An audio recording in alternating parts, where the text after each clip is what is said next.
திமுக ஆட்சியில் அதிமுக அமைச்சர் SP வேலுமணி தூண்டுதலின் பேரில் தொண்டாமுத்தூர் பேரூராட்சி மன்ற திமுக கவுன்சிலர்கள் 9 பேர் மீது போடப்பட்ட பொய் வழக்கில் அனைவரும் விடுதலை. கடந்த 2014ஆம் ஆண்டு அதிமுக ஆட்சியின் போது கோவை மாவட்டம் தொண்டாமுத்தூர் பேரூராட்சி மன்ற அரங்கில் வழக்கில் தண்டனை பெற்ற முன்னாள் முதல்வர் ஜெயலலிதாவின் புகைப்படத்தை அகற்றி முன்னாள் முதல்வர் கலைஞரின் புகைப்படத்தை திமுக கவுன்சிலர்கள் மாற்றினர்.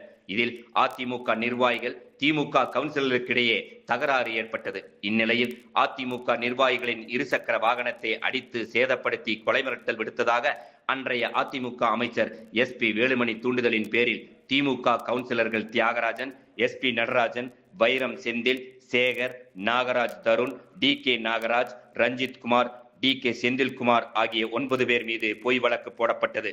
இது தொடர்பான வழக்கு கோவை ஒருங்கிணைந்த நீதிமன்ற வளாகத்தில் உள்ள 4வது கூடுதல் நீதிமன்றத்தில் நடைபெற்று வந்தது. இந்த வழக்கு தொடர்பாக திமுக கவுன்சிலர்கள் சேதப்படுத்தியதாக கூறப்பட்ட வாகனங்களை அன்றைய காவல்துறை நீதிமன்றத்தில் ஒப்படைக்கவில்லை. எனவே இது ஜோடிக்கப்பட்ட வழக்கு என நீதிபதி கூறி வழக்கை தள்ளுபடி செய்ததுடன் குற்றம் சாட்டப்பட்ட அனைத்து திமுக கவுன்சிலர்களும் விடுதலை செய்யப்பட்டதாக தீர்ப்பளித்தார். இதையடுத்து கோவை நீதிமன்ற வளாகத்தில் கோவை வடக்கு மாவட்ட திமுக செயலாளர் தொண்டாமுத்தூர் ரவி நேரில் வந்து திமுக கவுன்சிலருக்கு கழக சால்வை அணிவித்து வாழ்த்து தெரிவித்தார். கடந்த 2014ஆம் ஆண்டு தொண்டாமுத்தூர் பேரூராட்சியில் நான் தலைவராக இருந்தபோது அன்றைய முதல்வராக இருந்த நம்முடைய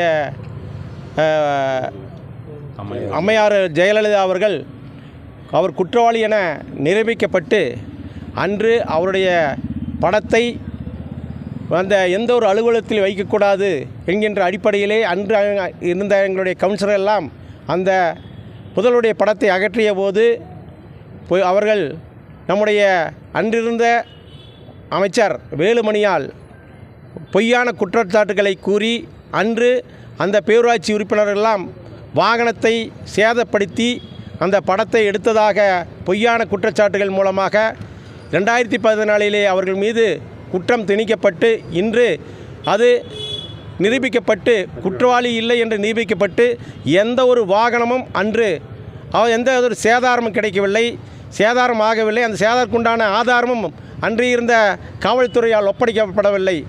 இப்படி அன்று 2014 எண்ணற்ற பொய்யான குற்றச்சாட்டு மூலம் அன்று இருந்த கழகத் தோழர்கள் மீது பொய்யான குற்றச்சாட்டை கூறினார்கள். அது இன்று நிரூபிக்கப்பட்டு இன்று அது பொய்யான குற்றம் என்ற நிரூபிக்கப்பட்டுள்ளது. இதற்காக வாதாடிய எங்களுடைய வழக்கறிஞர் திராவிட முன்னேற்றக் கழக வழக்கறிஞர் அனைவருக்கும் கோவை வடக்கு மாவட்ட திராவிட முன்னேற்றக் கழகத்தின் சார்பாக மனமார்ந்த நன்றியை தெரிவித்துக் கொள்கிறோம்.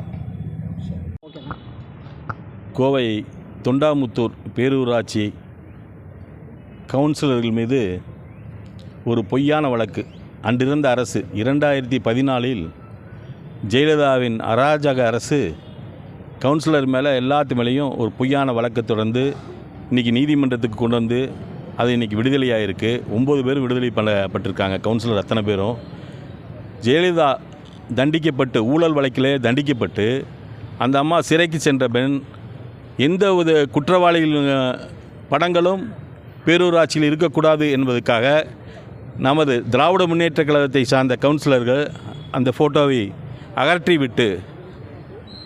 அகற்றியதன் காரணமாக அகற்றிவிட்டு எல்லாம் வந்துட்டாங்க.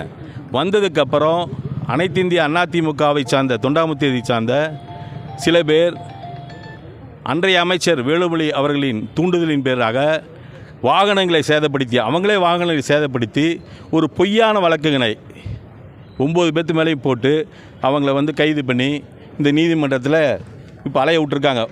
கிட்டத்தட்ட 9 வருஷம் இந்த கேஸு 11 வருஷம் ஆயிடுச்சு. கிட்டத்தட்ட 11 வருஷம் ஆயிடுச்சு. இப்போ நடக்கிற அரசு திராவிட முன்னேற்ற கழகத்தின் அரசு ஒரு நேர்மையான அரசு என்பதற்காக இதே ஒரு சான்று. காரணம் என்னென்னா இதில் எந்த வித தலையீடு இல்லாமல் எங்கள் கவுன்சிலர் பாவம் எல்லா வேலைகளையும் விட்டுட்டு கவுன்சில் வேலைகளையும் விட்டுட்டு இந்த 9 பேரும் ஒவ்வொரு வாய்தாக்கும் கோர்ட்டுக்கு நீதிமன்றத்துக்கு இன்றைக்கி நீதியை வென்றிருக்காங்க. அத்தனை பேர்த்துக்கு வாழ்த்துக்களை தெரிவிச்சுக்கிறேன். துணை மனைவி மீது அன்றைய சொல்லி பொய்யான சொல்லி கட்டடத்தையும் கூட இடிச்சாங்க. அன்றைய தினம் பேரூராட்சியின் தலைவராக இன்றைய தெற்கு மாவட்ட செயலாளர், வடக்கு மாவட்ட செயலாளர் திரு ரவி அவர்கள் இருந்தாங்க. அவர் தான் அந்த பஞ்சாயத்து தலைவர். அவர் மீதும் ஒரு பொய்யான வழக்கை பதிச்சு அவர் கட்டிகிட்டு இருந்த பில்டிங் எல்லாம் இடித்து இது மாதிரி அராஜகம் பண்ண அரசு இந்த அரசு வந்து எங்கள் மாவட்ட செயலாளர் மீது வழக்கையும் தொடுத்து அவங்க பில்டிங்கே சேதப்படுத்தி நஷ்டத்தை படுத்தி இது வரைக்கும் ஒன்றும் பண்ணல. நாங்கள் நினச்சிருந்தா நஷ்டஈடு போட்டிருக்கலாம், நாங்கள் எதுவும் செய்யலை. ஏன்னா இந்த அரசு வந்து திராவிட முன்னேற்ற கழகத்தின் அரசு, திராவிட முன்னேற்ற கழகத்தின் மாவட்ட செயலாளர், கவுன்சிலர் அத்தனை பேரும் நேர்மையாக இருக்கிறதுக்கு இது ஒரு எடுத்துக்காட்டு.